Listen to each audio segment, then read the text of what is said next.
Pastor Maya, Raina, Sarah, good afternoon, ladies and gentlemen.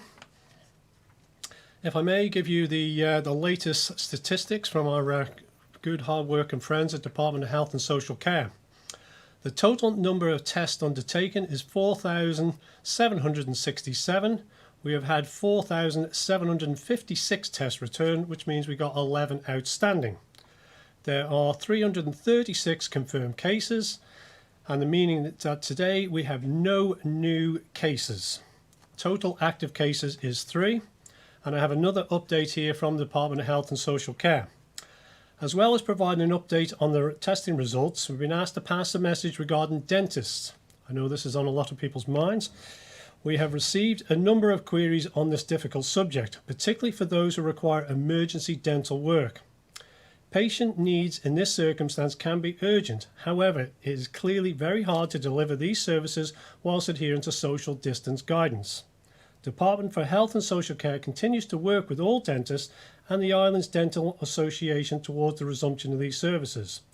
A standard operating procedure to reopen all practices has been approved in principle, but there will be finalised next week along with quality assurance visits and discussions on the use of PPE and infection control, which Department of Health and Social Care will undertake.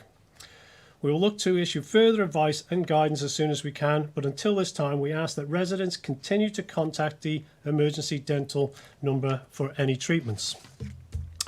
So with that, I just would like to say welcome to TT Week. It's starting tomorrow, and I know many of the fans around the world are going to be dejected. Why? Because we have no TT. But what I can tell you is that we have entertainment for TT Week. We have the TT Lock-In, which is going to feature the virtual TT, 8 days of entertainment starting next Saturday. Manx Radio have their own programme of events which will be very exciting, and in particular I always look forward to Roy Moore's Mountain Memories. And there is also ITV4, which will be featuring races of the last decade. And what I'd like you to do, is what I'm doing, is to actually promote TT. Why? Because normally TT will generate £37 million spent in our economy. Clearly tourists are not here on our island, and that is an impact on our economy. So every pound that you're going to spend on our island is going to be very valuable for all our local businesses, which is why we need you to spend as much as you can in our local economy. The local multiplier effect would estimate that £1 spent equals £1.80 that goes around the economy.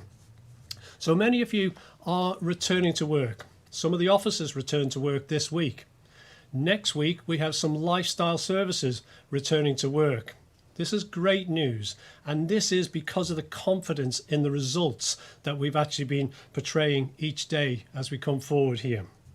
So what we want to do now is build confidence, because now we are coming out of lockdown, which was always going to be challenging, always going to be difficult, but we need you to have confidence to come out and to spend in our local economy. So Chief Minister talked yesterday about more work that we're doing around social distancing. He mentioned New Zealand. I quite like the Danish model, and we are collating more data on this because we think that we can do more and provide guidance for you, the public. So what I'd like to do at this particular point is also highlight in lockdown mental health. It's been mentioned before, we've had our clinicians talk about this, and the longer we're in lockdown, the more mental health issues there are. And that's why you and the Manx public have been so great to get to this particular point. But we must consider our neighbours, must consider our community, and that's why as we do more, particularly now with recreation being available, and in particular now for staycation opportunities. If you're not going away on holiday, you have a staycation opportunity. Campsites are open, self-catering is open, and please avail yourself of our beautiful island. We have many hundreds of miles of footpaths, we've got beaches, we've got glens, we've got moorland. Discover your island and share it. And that's what I meant with regards to this week, TT Week. We got outstanding weather, which is a real shame for TT not being on. However, I want you to take pictures. I want you to actually share that on all your social media so that we can have a bounce back bumper year next year. And with that in mind, we are now planning for the Super Manx Bank holiday, which is coming up in August, which is the big 4-dayer. And there we want to really celebrate the Manx in general. So with that, I would like to now take questions. And first up, I have Chris Kay from Energy FM. Pass the mic, Chris. Good afternoon, Minister Skelly. I like how you mentioned the importance of local businesses. Certain small business owners that I've spoken to, such as those who run salons, have said that it's not financially viable for them to open if they have to frequently deep clean, take in fewer clients and provide limited services due to social distancing. What plans are in place to ensure a number of small businesses won't be forced to collapse if these measures continue? There is continued support, and it is a choice for them to actually come back to work next week. And I know some of them are going to delay that. And this is one of the reasons why we're doing more work in terms of social distancing, which you rightly picked up on there, Chris. The World Health Organization recommendation is 1 meter, for example. And we know that, of course, we do have our schools reopening on the 15th of June, which is another a key component of returning back to some normality, because it's we recognise that some people are going back to work and industries being able to work if they choose to do so, if it is safe. But we also recognise the importance of actually having children in school in order to do that. So this is all part of the return back to some form of normality. Can you envisage the restrictions being eased considerably in the next few weeks and months? I mean, you talk of the situation in New Zealand. They're now allowing gatherings of up to 100 people. Is that something we can expect to see in the Isle of Man in the next few weeks and months? We are taking small steps, baby steps, as has been required. However, what we will say, given where we are, what we are, day 9 with no new cases, that's great news. And I want to say it once more, thank you to the Manx public, because it's your cooperation that has enabled us to get to this particular point. And our hospital actually now is COVID-free, which is a remarkable achievement. So we are taking steady, measured approach, and what we try to do in all cases is gather more evidence before we do actually make a decision. So as Chief Minister stated, I think it is next Thursday is our next major decision point. I mean, the Health Minister's mentioned numerous times over the last few months his caution and taking these baby steps. Do you think, though, that could be of the detriment in the long run if we don't act as a nation befitting of our situation rather than that of jurisdiction, a country which has been worst affected by coronavirus? I mean, those numbers today, very, very encouraging once again. They are encouraging, and yes, we are taking a very steady, measured approach. It's fair to say, but we have been first movers in certain cases, particularly with regards to recreation, and and I hope people are enjoying having the 10 outside, 2 inside at the moment, as they can have more interaction. Which is as I go back to the point there with regards to mental health, because that is becoming a growing issue, and I know my other colleagues are getting quite a number of calls with regards to that particular issue. So I think we're taking a good, steady, measured approach, and we look forward to next Thursday, when hopefully we'll be on with more information, be able to make a more substantive statement by Chief Minister. Thank you, Chris. Next is Simon. Pass the mic, Simon. Good afternoon, Minister. And firstly, of course, backing up the good news, we've got the virus on the ropes, it seems, after a fantastic effort by all concerned. Secondly, though, and following up on Chris's theme, we now have a pretty huge and complex task of getting the economy back on track. Businesses that have been allowed to reopen are finding significant problems with implementing the new safety measures and trying to coax a sort of shell-shocked public back into their old buying habits. We've seen the business support grant, we have the MIRA scheme, but isn't it the case that many more tailored government support schemes will be needed in the coming months to prevent dozens, if not hundreds, of SMEs from going out of business? Yeah, thank you for that, Simon. Yes, you're talking about ongoing support. The more opportunities we have for industries to come back to work, that means that we can concentrate on those we know are going to have difficulty for a medium to longer term. In terms of schemes, what I am encouraged by and I would like to highlight is we do have an adaptation scheme. We have had a number of applications already come through that as businesses are demonstrating their real true innovation. I've been really very impressed with that, I have to say, in a host of different industries. And I'd recommend anyone who's thinking about their business to come to us and talk to us about an adaptation scheme, because that can be applied and we can process that. So we do recognise there are certain sectors that are going to struggle for some time. And you're right, the word you use there, shell-shocked public. And that gets back to the word that I like to use is about rebuilding confidence so as they can actually go out and about in a relatively normal manner with obviously the guidances in place. And do bear in mind, those who we are allowing to go back to work, it's only if they choose to do so, if they feel it is safe to do so, and there is support mechanisms in place. Treasury Minister just announced, I think it was now 2 weeks ago, with regards to the salary support schemes being extended right the way through the summer, which I know is a comfort to a number of businesses. Thank you, Simon. Thank you very much. Now, my second question: if the Isle of Man could in fact declare itself coronavirus free, which now looks like a real possibility in the week or so ahead, do you see opportunities for us to gain economic benefit from such a status? And if so, how? Yeah, very good question. And yes, we would like to think that we could, or we will be very well positioned to take advantage of that.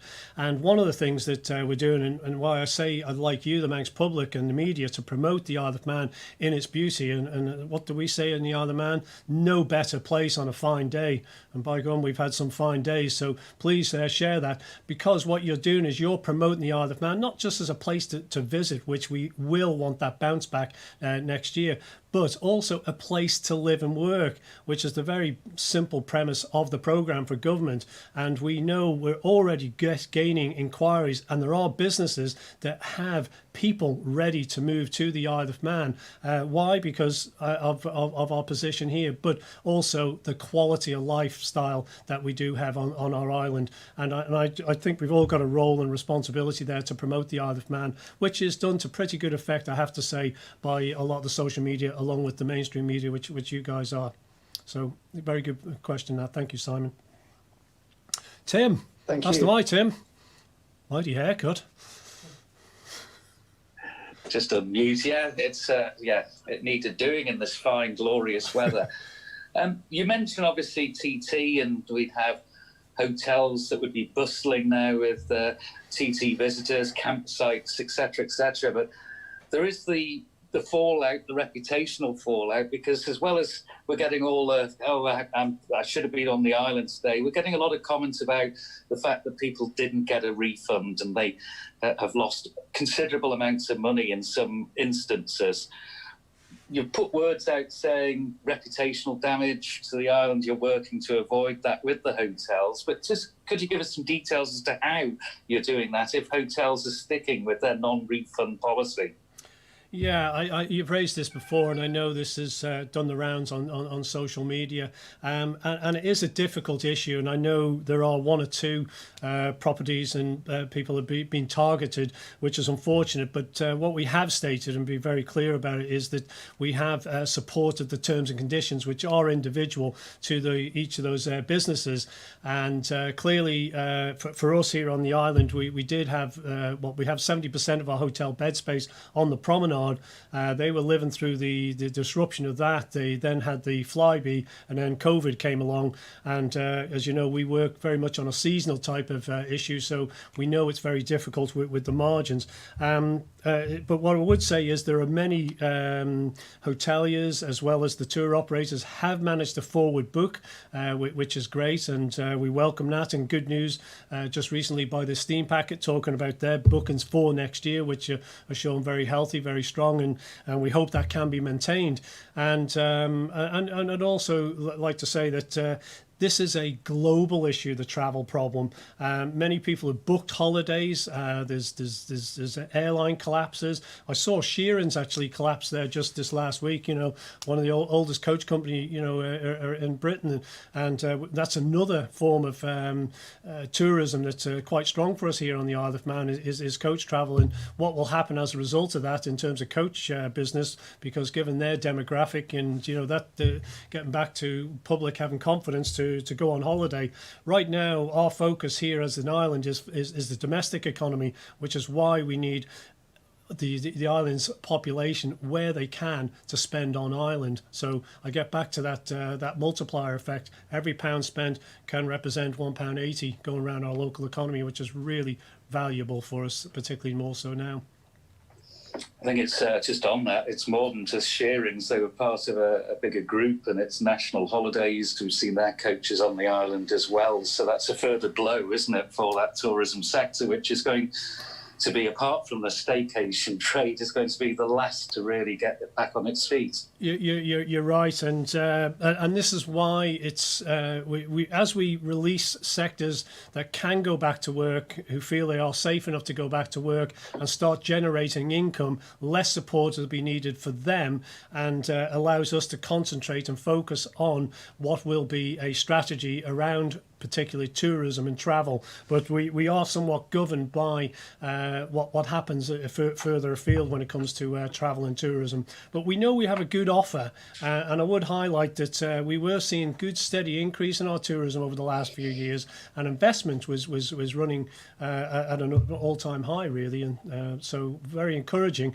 And I do know that there is still interest there, so but it will be a difficult one, and it will take some time. So the staycation is relatively small scale, but it is an opportunity that we do want to open up sooner rather than later. And secondly, how concerned are you by the sacking of Chris Thomas from the Council of Ministers, and comments that now Douglas Central MHK only said on the Manning Line about the Council of Ministers using emergency powers inappropriately, a group within Coman who are running things and sidelining other ministers? And why did Coman not read the mood of Tynwald correctly on Tuesday over the planning issue? Well, a number of questions there. Am I concerned? Yeah, I mean, Chris, I always brought value and fully respected his input, and personally had a lot of direct input with him. So it is what politics is very often. A week in politics is a long time. I'm saddened to see him go, but now he is gone. I'm sure we will continue to work together. I worked with Chris previously as on the backbenches. That is the case. In terms of council ministers not reading the mood, that does and can happen, from time to time. A lot of people think that council ministers has a block vote and can run things through Tynwald, and that's not the case. We do not have a majority, so that will happen from time to time, and it's certainly not the first. I'm sure it won't be the last. Well, I think anybody listening to the debate, it was clear pretty early on you weren't going to win it, and yet the debate carried on and on and on, and eventually you were defeated. As many debates do carry on, and that's democracy, at work, really, Tim. So, and I just would like to pay tribute actually to our Parliament. We've just had a House of Keys this afternoon, for example, and I was speaking to some of the staff working in the Parliament, and they were saying they're doing double the number of sittings than what they would normally do, and actually virtual, which is great for us that we could perhaps sit at home or in an office.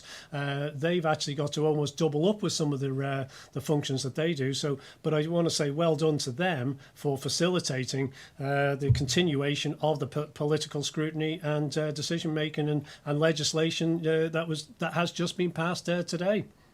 Can I just ask the question you didn't answer there? The emergency powers, do you feel that they are being used appropriately? And also, are there little groups within Coman, as Chris Thomas believes there are? Well, I don't know. It probably referring to National Strategy Group, and clearly, that is a body that is a part of Council of Ministers and clearly has been driving things on a daily basis, but with then Council of Ministers' support. So that's the makeup of our government, and it's just quite clear and straightforward. So, and I would suggest that has worked very effectively to date. Otherwise, we wouldn't be at this particular juncture. So, are there groups? You know, I don't know. There are always groups within political. We don't do necessarily party politics, but there are always groups of people who you know do vote together sometimes. But I would just suggest that we have been very effective to date. Any further questions from any of you? Quite Well, happy. can I ask about the emergency powers? Are they being used appropriately? Sorry, You apologies. didn't mention that again. Apologies. No, I think it is appropriate. It may be sometimes regarded as quite blunt in many ways. However, they've been very necessary. Why? Because we're in an emergency crisis situation. And clearly, if there is a different mechanism to do that, then and that is being explored as we speak with the Attorney General and the Chief Secretary, I know, are investigating that. But, you know, hopefully this will get to this particular juncture very shortly, that it will no longer be necessary. But I believe it has been necessary to date, and once more would say it has been effective. With planning? Well, that's that one particular case and that one particular issue, Tim. So, and a decision has been made. The will of Tynwald has been determined, and therefore, you know, we as government will have to adhere and work around that. But that's democracy at work, Tim. Thank you. Yeah, thank you. Any further questions, Chris or Simon? No. Great. Well, can I? Minister, just following on from. Sorry. Go ahead. Yeah, just following on from what we were saying before, just about the Isle of Man and marketing it and getting people to come here and enjoy it now that we hopefully are going to be coronavirus free. It's absolutely key to get our borders open as soon as possible, really, isn't it? Because while we're effectively sealed off from the rest of the world in many respects, we can't really cash in on that opportunity. Yeah, no, but borders are a problem. But in terms of marketing, Simon, I think one of the strongest points which we talked about, I mentioned earlier about the Isle of Man being an attractive place to live and work. I've been reading a number of articles people have been sharing with me about, do they really want to live in a big city? Do they really want to have a commute on public transport? And there are people I know that actually moved here, local Manxies, that came back to the Isle of Man and are actually working for UK companies, and quite frankly, some of them do not want to go back to the UK, but they've proven they can be still productive. And as a government, I think we've demonstrated that too. I just look at our own department. Within a week, 98% of us were working from home. And we've been working 7 days in certain cases there, which just proved that we can be effective and still provide those vital services. And one of the other benefits of this is not long ago we were debating climate change. Well, one of the biggest advantages of climate change is us not getting in the car and going to work. So there is a direct benefit right there too. So I do think there is they call the new normal, and I think we'll see more of this. The private sector, I know, is discussing this very heavily at the moment because they see cost-cutting opportunities as a result of the new economy going forward. And government clearly needs to look at this as well on a more sort of permanent basis. Thank you. Thank you. Great. Okay. Well, thank you very much. Appreciate the questions, and thank you once more to the Great Manx public. And I'll just leave it with you to say Tani Sushi, stay safe, Manon Sonderbrak, Isle of Man forever. Have a wonderful weekend and enjoy the TT fortnight. Go Mind.